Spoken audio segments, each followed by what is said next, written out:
Guys আমি এটা হলি চলি খেলি আমি ইয়াক গোটেই পিছফালে হেৰি লগাই দিলোঁ গোবৰ লগাই দিলোঁ তাৰপিছত আমি কৈছোঁ দেৱৰ গোটেই কাপোৰ চাপোৰ ইয়াক গোটেই তিয়াই চেচ এতিয়া যোনেই লগাব এই লাঠি পাতে ধুমা ধুম গৰু পিটন দিয়া হ'ব এইফালে দৌৰা এয়া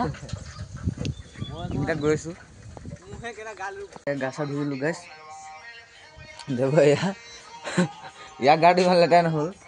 মোৰ বেছি হ'ল চাই যদি ভাল পালে লাইক কমেণ্ট কৰি দিব ধুনীয়াকৈ।